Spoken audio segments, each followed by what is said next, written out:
"Bring Claire back," his grandmother had whispered, "or let me die in peace." Ethan Caldwell had fired me at 12:15 that afternoon.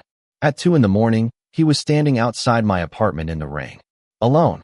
No driver waited at the curb. No assistant held an umbrella over his head.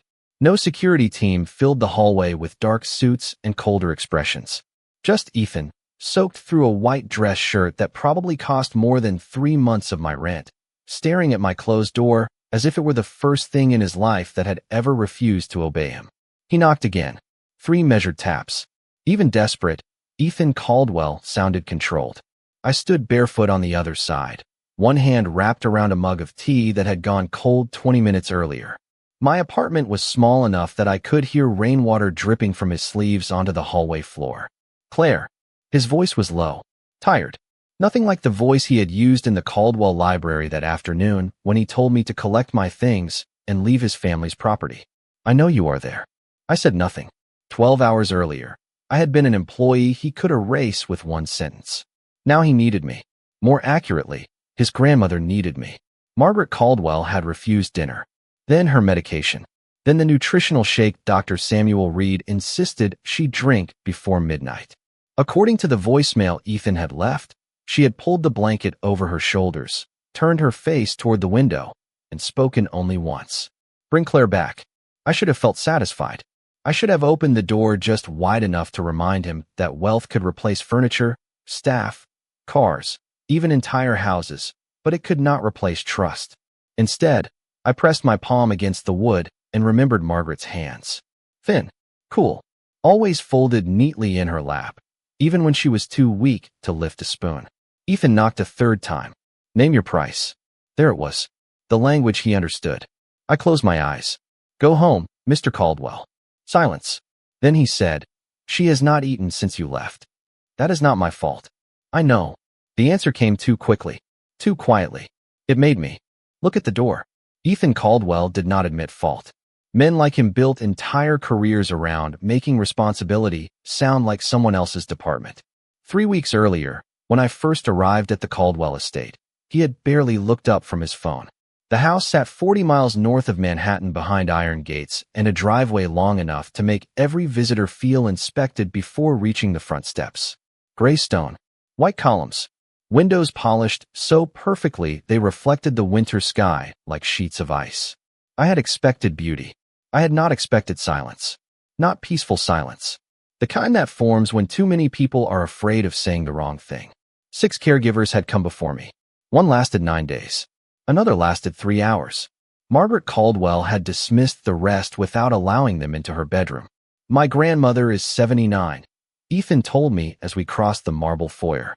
"She has lost weight, refuses most meals, and believes every doctor is conspiring against her." "Does she have a diagnosis?" "Several." "Do any of them explain why she will not eat?" His jaw tightened. That was the first time he really looked at me. I was 27, wearing a navy coat I had bought secondhand and shoes still damp from the half-mile walk between the train station and the car service he had sent. Nothing about me belonged in his world. I think that comforted him. Ordinary people were easier to dismiss. "Your job is not to question the doctors," he said. "Your job is to make sure she follows their instructions." People usually stop following instructions when no one asks what they want. "Mrs. Bennett, Miss Bennett." His eyes cooled by half a degree. "My grandmother needs structure. Your grandmother needs lunch." He stared at me. I stared back. Somewhere deeper in the house, a grandfather clock struck 11. Ethan checked his watch, already finished with me. "You have 1 week." Then he walked away, leaving the house manager to show me upstairs. Margaret's room overlooked a winter garden where bare rose bushes curved beneath a thin layer of snow.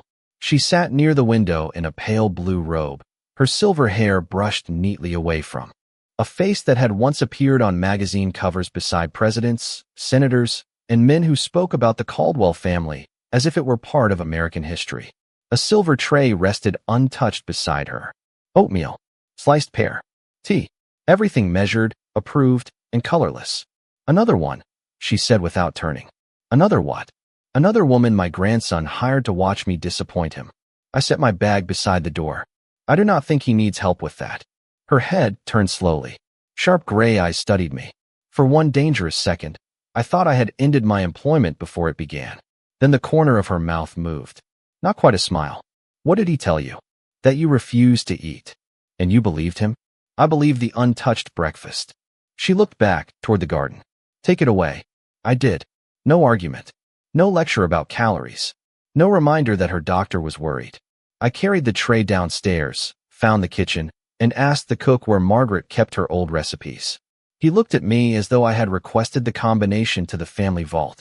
2 hours later, I returned with a bowl of chicken soup made from a recipe card stained with butter and written in Margaret's own handwriting. I did not place it in front of her. I sat on the rug beside the window and began eating it myself. The spoon touched the bowl once. Margaret's shoulders stiffened. That is my soup. It was in the kitchen. It was my son's favorite. I lowered the spoon. Then I understand why you stopped making it. For the first time, her composure cracked. Grief passed across her face so quickly another person might have missed it. I did not. She held out her hand. Give me the bowl. Margaret ate 3 spoonfuls that afternoon. Only 3. The household treated it like a medical breakthrough. Ethan treated it like a result he had purchased. But when I carried the tray away, I found a folded note beneath the linen napkin. The handwriting trembled more than it had on the recipe card, but the message was clear. Ask my grandson what happened on October 17th. Over the next 3 weeks, Margaret began eating small meals with me. She walked to the window each morning. She told me which flowers had once grown in the west garden and which members of the family board smiled when they were preparing to lie. She never explained the note. Every time I asked about October 17th, she changed the subject. Then I noticed something else. Her worst days followed changes in her medication schedule. One morning, she was sharp enough to correct the newspaper's financial page.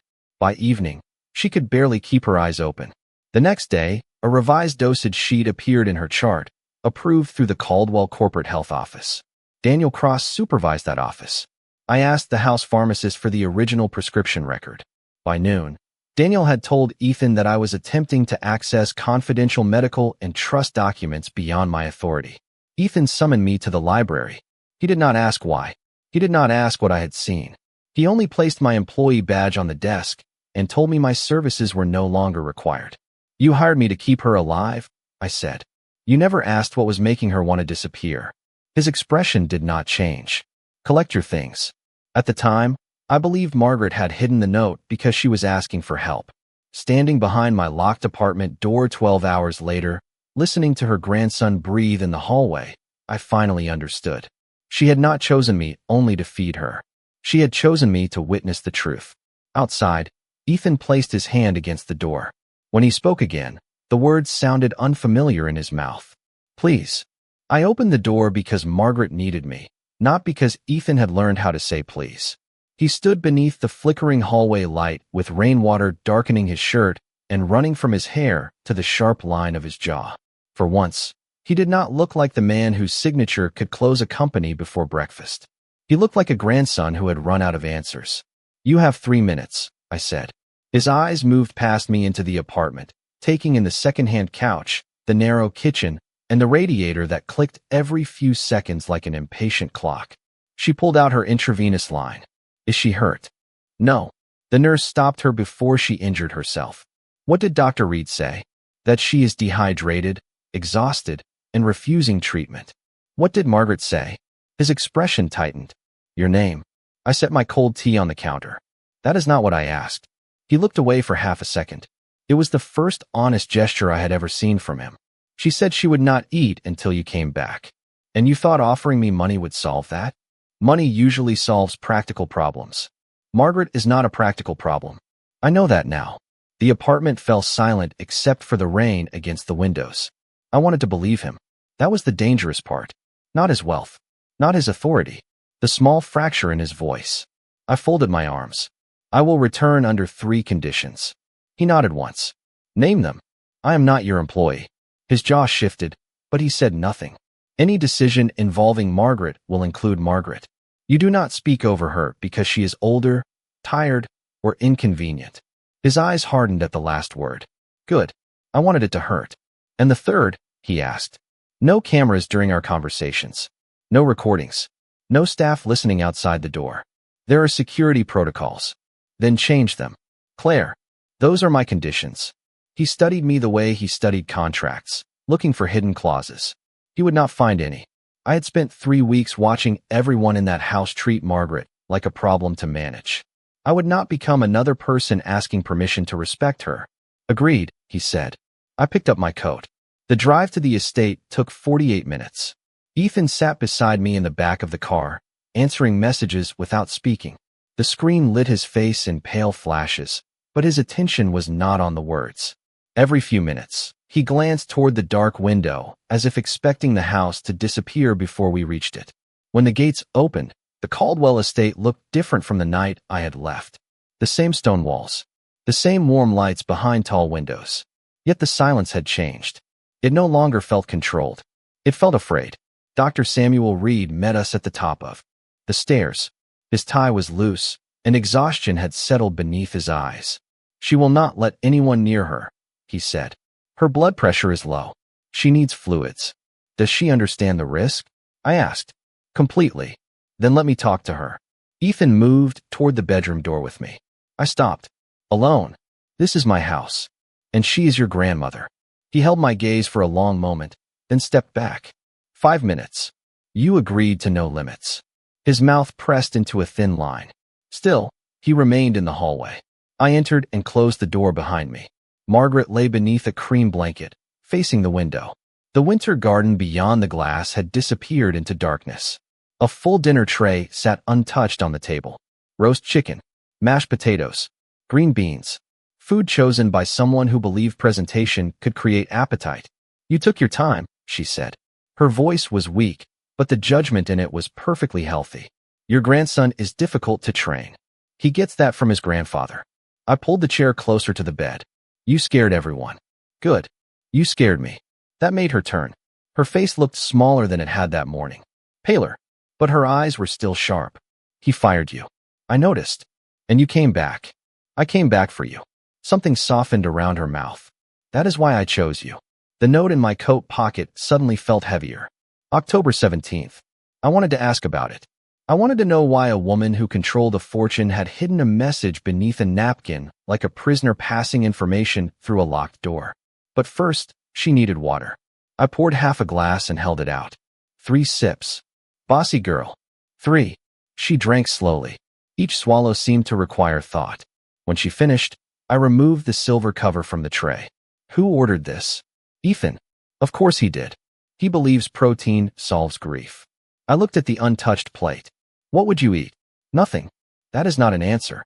Her gaze moved toward the window. Your soup. The kitchen can make it. The kitchen can follow instructions. It cannot remember.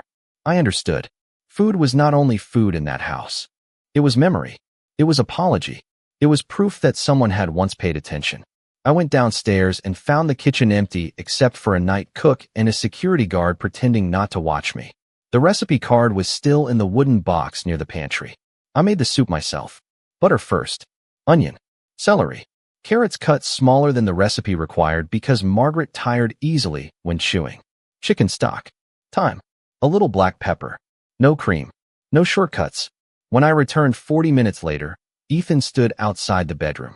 She asked for you twice. Then she waited. You could have told the cook what to make. She did not ask for the cook. His expression changed. Not anger. Something closer to confusion. Why does she trust you? Because I do not treat every silence like disobedience. I carried the bowl inside. Margaret pushed herself upright before I reached the bed. I sat beside her and placed the tray across her lap. She lifted the spoon, tasted the broth, and closed her eyes. 1 spoonful, then another, then a third. Behind the door, the floorboard creaked. Ethan was listening. I did not call him out. Not yet. Margaret finished half the bowl before her hand began to tremble. I took the spoon and set it down. Enough. You are the first person in this house who says that before I fail. Stopping is not failing. She looked at me carefully. Then she reached beneath her pillow and removed a small brass key. The metal was worn smooth from years of handling. There is a greenhouse beyond the west garden, she said. Inside, beneath the potting table, there is a locked drawer. I did not take the key. What is inside? The reason my grandson became the man standing outside that door. My breath slowed. Does he know? He knows what he was told. That is not the same thing. No, her fingers closed around mine and pressed the key into my palm. Do not give this to Ethan. Not until you know who else is listening. I folded my hand around the key. Then I noticed the medication cup beside the tray. A faint chalky residue marked the inside rim. The water glass beside it was clear. The residue should not have been there. Margaret followed my eyes. You noticed, she whispered. I noticed something. I did not touch the cup. I called Dr. Reed into the room and asked him to collect it himself. He put on gloves, sealed the cup in a medical evidence bag, and photographed the label on Margaret's medication packet. Then he took the unopened nutritional shake from the same delivery box and secured the remaining medication strips from the locked cabinet. Only after he finished did I wrap the brass key in my handkerchief and slip it into my pocket. When I opened the bedroom door again, Ethan was waiting. His gaze moved from my face to the half-empty bowl. Relief crossed his features before he could hide it. She ate. Yes. How? I looked past him toward the silent hallway, the closed doors, and the cameras mounted above the staircase. That is not the question you should be asking. His eyes narrowed. What question should I ask? I lowered my voice. Who benefits when your grandmother becomes too weak to be believed? Ethan did not answer immediately.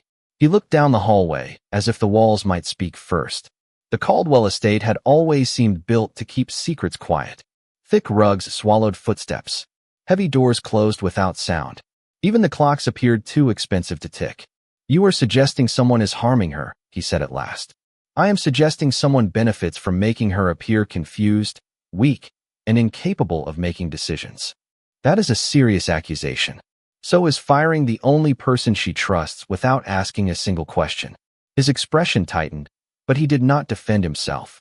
That surprised me more than anger would have. Dr. Reed stepped out of Margaret's room, carrying the sealed samples. I am sending these to the private hospital laboratory, he said. I will request a medication-level analysis and a rapid toxicology screen. Ethan turned to him. How soon? We may have preliminary blood results this morning. The food and drink samples will take longer unless the hospital prioritizes them. Prioritize them. Dr. Reed did not move. Ethan caught himself. Please, he added. The doctor nodded once. I will call as soon as I know anything. Everyone in. That house was used to Ethan giving commands. No one was used to him correcting one. We went downstairs to the kitchen while Dr. Reed arranged the collection. I kept my hands away from the remaining food. Ethan stood across the marble island from me. What did my grandmother give you? I looked at him. The key. His face changed. Not dramatically. Ethan never allowed himself dramatic reactions. But the silence around him sharpened. Give it to me. No, Claire. You agreed I was no longer your employee. This is my family. Then start acting like a member of it instead of its chief executive officer. He stepped closer, not threatening, but intense enough to make the room feel smaller. You know nothing about my family. I know your grandmother had to hide a note beneath a napkin to ask for help. His eyes flickered. What note? I reached into my coat and removed the folded paper. I did not hand it to him. I opened it on the counter between us. Ask my grandson what happened on October 17th. Ethan read it once. Then again. The color left his face so slowly that I might have missed it if I had not been watching him closely. What happened? I asked. Nothing. That answer came too fast. October 17th was the day my father died. The kitchen seemed to lose its warmth. The refrigerator hummed behind us. Somewhere outside, wind pressed against the windows. I am sorry, I said. Do not be. His voice became flat. Controlled. It was 24 years ago. Grief does not expire because a calendar changes. You sound like her. Maybe someone should. He turned away and braced both hands against the marble island. For the first time, I noticed how tired he was. Not the tiredness of one bad night. The deeper kind. The kind built from years of carrying a name that required strength even when there was none left. There was a car accident, he said. My father and his driver were returning from a private board meeting. The weather was clear. The road was dry. The official report blamed mechanical failure. Do you believe that? I was 9. That is not what I asked. He looked at me over his shoulder. No, one word. Quiet. Honest. Who took control of the company after his death? My grandmother. Who would take control if she were declared unable to manage her affairs? He hesitated. The family trust requires 2 independent physicians to certify that she cannot make informed decisions. If that happens, Her voting authority transfers temporarily to a 3-person oversight committee until a court reviews the matter. Who leads the committee? Daniel Cross. I had met Daniel only twice. He was polite in the polished way of men who remembered names because names were useful. He had served the Caldwell family for more than 20 years and spoke to Ethan with the confidence of someone who had helped raise both the company and its heir. Does Daniel know you doubt the accident report? Everyone close to the family knows the date. Not the date. The doubt. Ethan said nothing. That was answer enough. At sunrise, Dr. Reed drew fresh blood samples from Margaret. He personally sealed the medication packets, the nutritional shake, and untouched portions of the previous night's dinner taken from the kitchen's refrigerated service cart. By 8 in the morning, Ethan had sent most of the household staff home under the excuse of an emergency maintenance inspection. By 8:30, the cameras outside Margaret's private rooms had been disabled. He had accepted my conditions, but he still moved through the crisis like a man trying to control a flood with a schedule. Margaret slept until shortly after 9. When she woke, I was sitting beside her with a tray of toast, apple slices, and tea. He knows about the note, she said. I told him. I expected you would. You wanted me to. I wanted to know whether he could hear the date without running from it. He did not run. No, Ethan never runs. He builds walls and calls them decisions. I poured her tea. Why did you give me the key? Because you looked at me before you looked at the house. She took a bite of toast. Most people see the Caldwell name first. You saw an old woman who had stopped eating. You are not only an old woman. Exactly. A knock sounded at the door. Ethan entered carrying a small cardboard archive box. He had changed into a dark suit, but the knot of his tie was slightly uneven. Margaret noticed. So did I. I found this in the family archive room, he said. He placed the box on the bed. Inside were photographs, letters, and a newspaper clipping about the accident. Margaret's hand tightened around her teacup. You should not have opened that. You should not have hidden it. Their eyes met. 2 generations of the same stubbornness facing each other across a breakfast tray. Claire told me someone may be interfering with your medication, Ethan said. Claire notices things. Did you know? Margaret did not answer. Grandmother. I suspected. Ethan's composure cracked. And you said nothing? I had no proof. You could have told me. Would you have believed me? He opened his mouth. Then he closed it. Margaret looked down at the box. Daniel has been asking the trust protectors to review my capacity for months. Quietly, respectfully, always with concern in his voice. Why? I asked. Because concern is the most elegant disguise for control. Ethan pulled a photograph from the box. Jonathan Caldwell stood beside the greenhouse, one hand resting on the shoulder of a young man in a chauffeur's uniform. The young man looked strangely familiar. Not in his face. In his eyes. Ethan's eyes. He stared at the photograph for several seconds. Who is this? Margaret set down her cup. The man who died beside Jonathan. I know that. What was his name? Her voice softened. Thomas Hale. Ethan looked at the picture again. Why do I look like him? No one moved.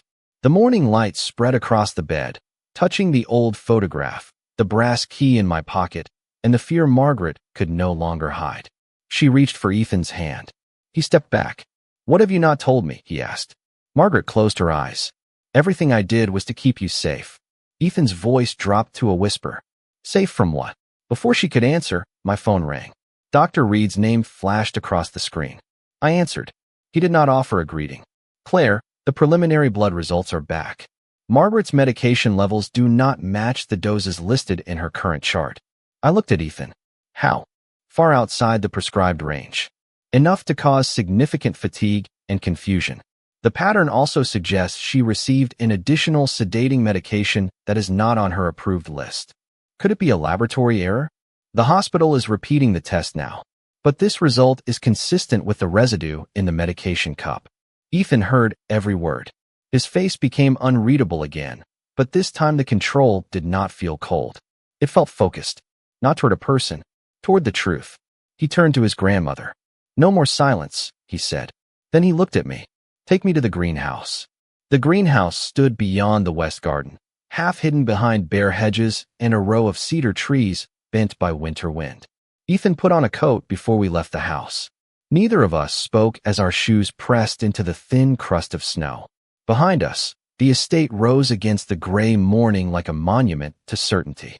Ahead, the greenhouse waited like proof that certainty had always been an illusion.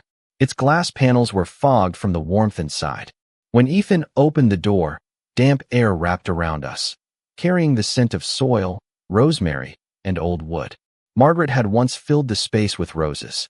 Now only a few stubborn green stems remained beneath white cloth covers. "Where is the drawer?" Ethan asked. "Beneath the potting table." He crossed the stone floor quickly. I followed more slowly, noticing the dust on the shelves and a clear path worn between the door and the back wall. Someone had been coming here. Recently. The potting table stood beneath a narrow window. Its drawers appeared ordinary until I knelt and found a small brass lock hidden behind a hanging garden apron. The key slid in smoothly. Ethan watched my hand turn it. "You have done this before," he said. "No, you do not look nervous." "I am nervous."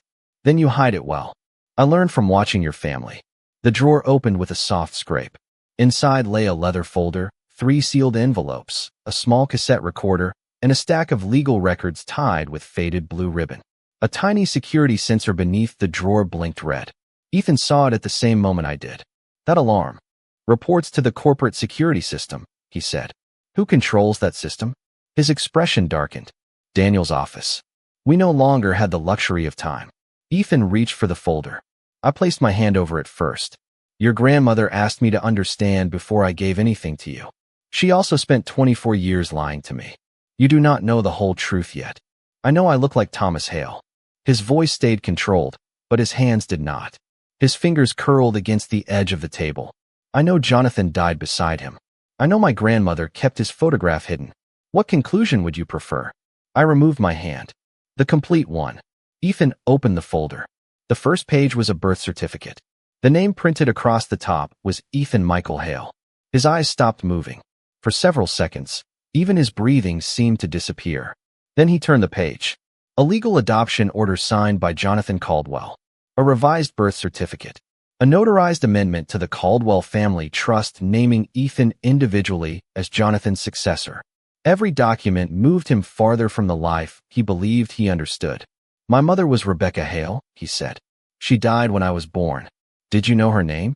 "I was told my mother was Caroline Caldwell." He lifted another paper. There was no Caroline.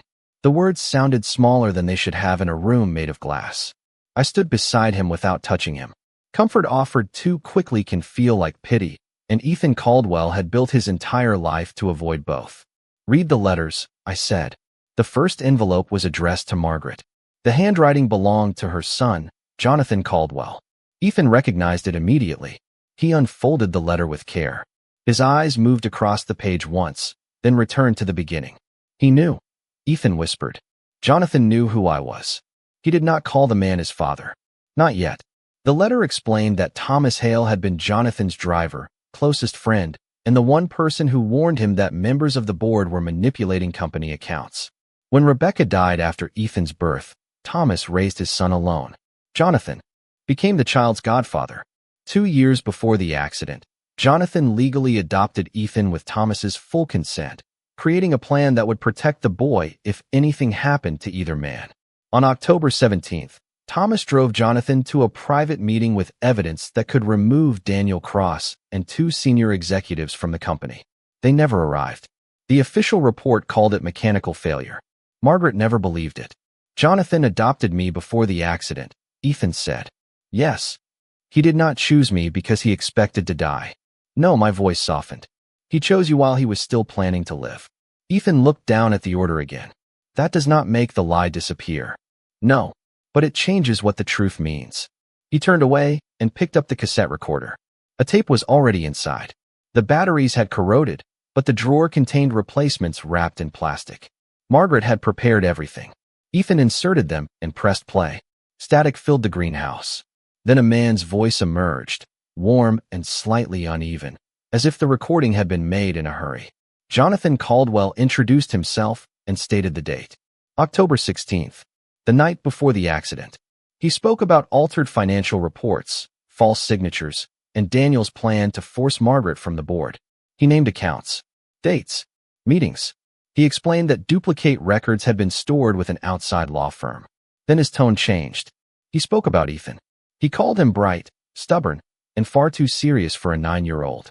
He said blood could explain where a person came from, but never what that person deserved to become. If something happened, Ethan was to inherit not because he carried the Caldwell name, but because Jonathan believed he would someday carry its responsibilities better than the men trying to steal it. The tape clicked off. Ethan remained motionless. Outside, snow began tapping softly against the glass roof. He wanted me here, he said. Yes. And Margaret protected the adoption records so Daniel could not trace Thomas's son. Yes. Then why hide the truth from me after I was grown? A voice answered from the doorway. Because fear does not become reasonable simply because it survives for a long time. Margaret sat in a wheelchair between Dr. Reed and the house manager, wrapped in a dark wool coat. She looked fragile. She did not look defeated. Ethan turned slowly. You should be in bed. I spent 24 years doing what people told me was safest. I am finished with that. Dr. Reed rolled her closer to the potting table and set the chair brakes. Margaret looked at Ethan. Daniel knew Thomas had a child. He did not know where the child went. Jonathan's adoption gave me a way to hide you in the most visible place possible. Ethan held up the birth certificate. You let me believe I was your biological grandson. Margaret's eyes filled, but her voice remained steady. You are my grandson. You let me believe Jonathan was my biological father. He was your legal father. More important, he chose to be your father before anyone forced him to make that choice. You still decided what I was allowed to know. The word struck harder because he did not raise his voice. Margaret looked down at her hands. Yes, she said. And I was wrong. Ethan's anger had prepared itself for resistance. Her confession left it nowhere to go. Daniel has been weakening you, he said. Dr. Reed confirmed that someone altered my treatment. He needs 2 physicians to certify you as incapable before the trust authority transfers. One physician connected to the corporate health office has already signed a preliminary statement, Margaret said. Daniel has been pressing Dr. Reed to become the second. Dr. Reed's expression hardened. I refused. The joint review is scheduled for 11:45, Margaret continued. The 3 trust protectors and the corporate board will attend. Daniel intends to use my condition to activate the temporary transfer before the annual voting share distribution becomes final. The transfer to me? Ethan said. Yes. Because once I receive your voting shares, Daniel loses his last chance to control the company. Margaret nodded. I looked at the medication records. The altered doses were not meant to end your life. They were meant to make your judgment look unreliable. A confused old woman can be ignored, Margaret said. A dead one creates questions. Ethan's expression hardened, but the pain underneath remained visible. Why did you trust Claire? Margaret looked at me. Because she did not ask what I owned. She asked why I had stopped eating. Footsteps sounded outside the greenhouse. Not hurried. Certain. Daniel Cross appeared in the doorway wearing a charcoal overcoat, his silver hair perfectly arranged. He did not clap. He did not smile. That made his arrival feel more dangerous. The security alert suggested someone had opened a protected family archive, he said. I had hoped it was a system error. His gaze moved to the documents in Ethan's hands. Apparently not. Ethan stepped between Daniel and Margaret. You arranged the capacity review before Dr. Reed completed his examination. I arranged a lawful review based on months of documented decline. A decline that began after your office started issuing revised medication instructions, I said. Daniel looked at me. Miss Bennett, you were dismissed for attempting to access records outside your authority. Your involvement now only strengthens the concern that Margaret is being influenced. Dr. Reed stepped forward. Claire did not collect the medical evidence. I did. One preliminary laboratory result proves very little, Daniel said. It proves enough to stop an incapacity certification. Daniel's eyes moved to Dr. Reed. Only for a moment. Then he looked back at Ethan. The meeting will proceed. If you refuse to attend, the trust protectors will consider the evidence without you. Ethan closed the leather folder and placed it beneath his arm. We will attend. I looked at him. Ethan, if we cancel, Daniel says we are hiding evidence. If we attend, he has to explain his. Daniel adjusted the cuff of his coat. At least one person here still understands procedure. Ethan met his gaze. I understand traps. The joint session began at 11:45 in the East Wing boardroom. 3 independent trust protectors sat on one side of the polished walnut table. 11 corporate directors sat on the other. Two attorneys arranged. Documents beneath soft brass lamps. Snow pressed against the tall windows. Coffee cooled untouched beside leather folders. Every person in the room had known Ethan since childhood. Every person believed they knew where he came from.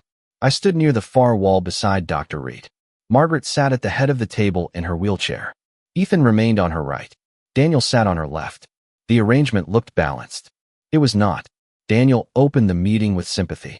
He spoke about Margaret's legacy, her decades of leadership, and the painful responsibility of protecting someone who could no longer protect herself.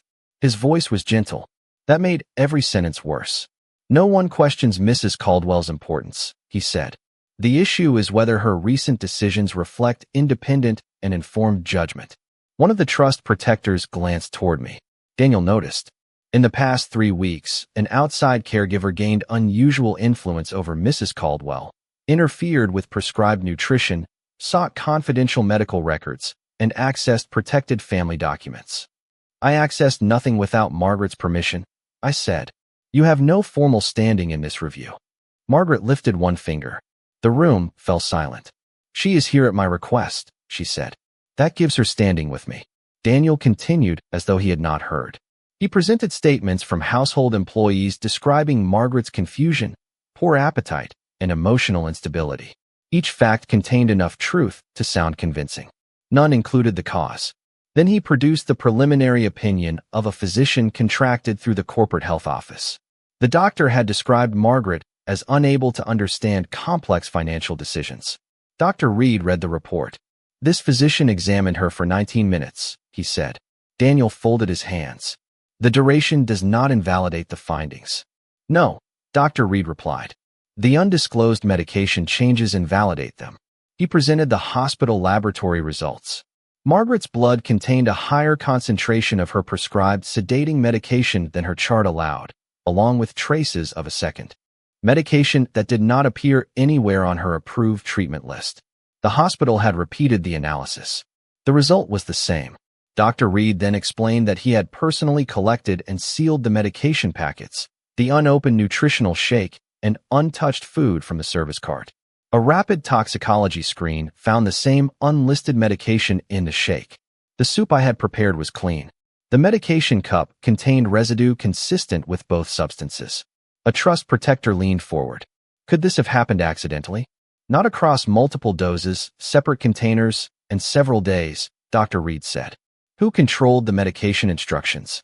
Ethan asked. The room became still. The house nurse had administered the doses, but the revised instructions had arrived through the Caldwell corporate health office. Daniel's office.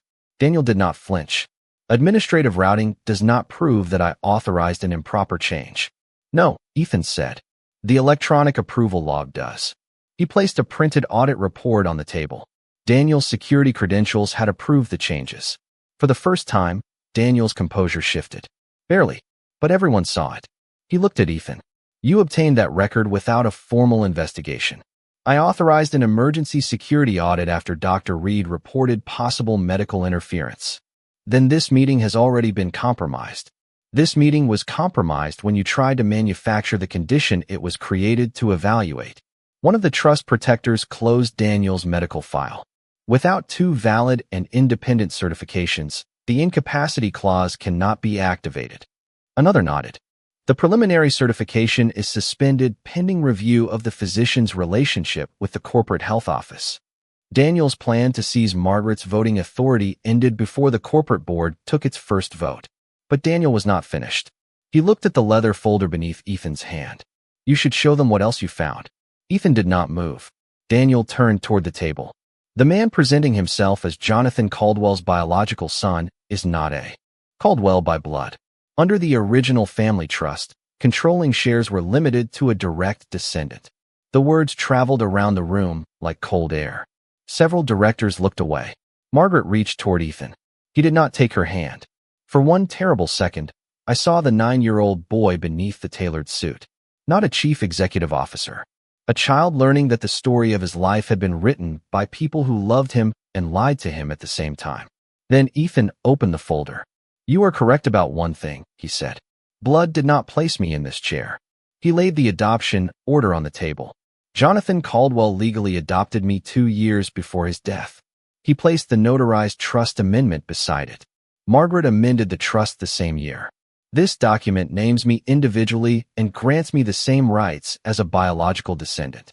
One of the attorneys examined the seals. "They are valid," she said. Daniel's expression hardened. Ethan set down the cassette recorder. And this explains why Jonathan believed the amendment was necessary.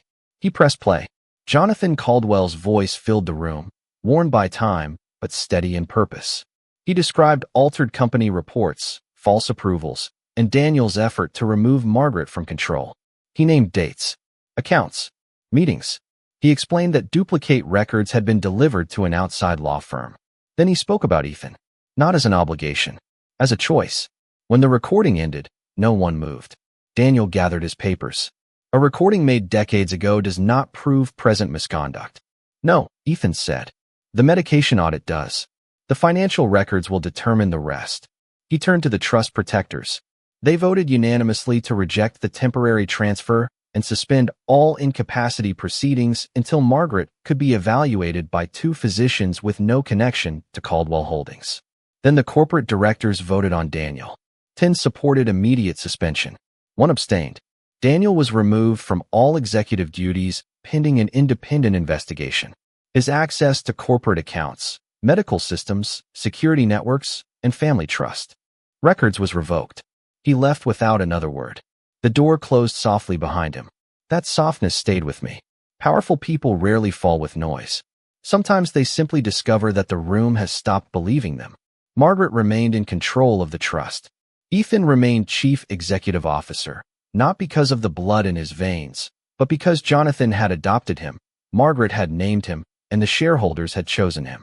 By sunset, outside attorneys had secured the records. An independent medical team had taken over Margaret's care. The physician who signed the first incapacity statement had been placed under review. The estate was full of voices again. Everyone called it a victory. I packed my bag. Ethan found me in the kitchen wrapping the stained recipe card in wax paper. "You are leaving." "Yes. Margaret needs you. She needs honest doctors, control over her own decisions, and a family that listens. She has those now." He looked at me. "I need you."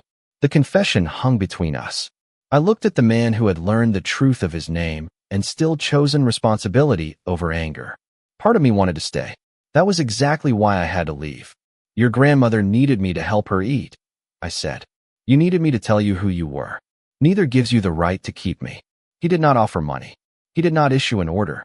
He stepped aside and opened the door. For the first time since I entered the Caldwell estate, Ethan let me choose the way out.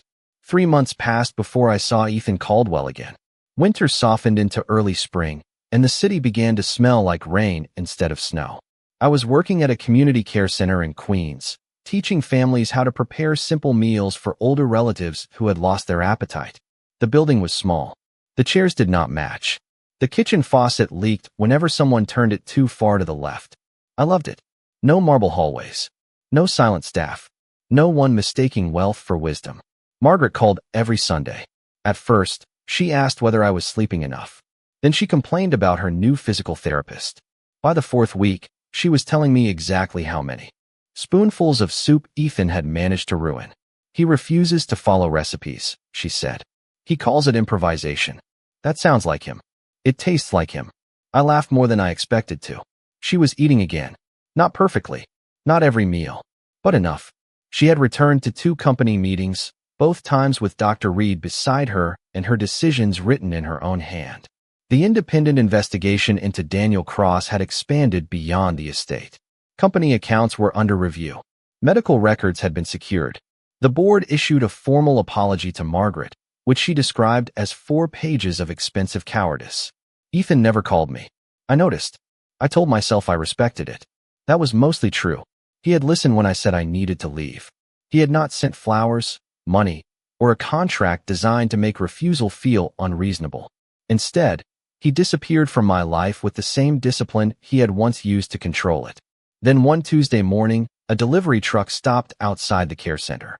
2 workers carried in a new commercial refrigerator, 6 boxes of cookware, and enough pantry supplies to support our meal program for a year.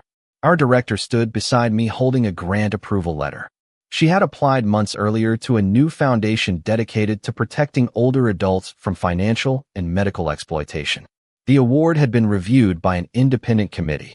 One line near the bottom caught my attention. Ethan Caldwell had disclosed a personal connection to the program and had removed himself from the decision. No company logo appeared on the refrigerator. No plaque waited for a wall. No photographer stood outside. He had helped without turning the help into ownership. I found him that evening sitting alone at the corner table in my mother's bakery. The shop had closed 20 minutes earlier, but my mother had left him inside because, in her words, he looked like a man who had finally learned how to wait. He wore a dark coat without a tie. No assistant. No driver visible through the front window. A bowl of chicken soup sat in front of him, untouched. "You are supposed to eat it while it is warm," I said. He looked up. Something in his face had changed. The sharpness remained, but it no longer seemed designed to keep the world away. I was told the same thing by two very demanding women. My mother, your mother, and my grandmother. I sat across from him.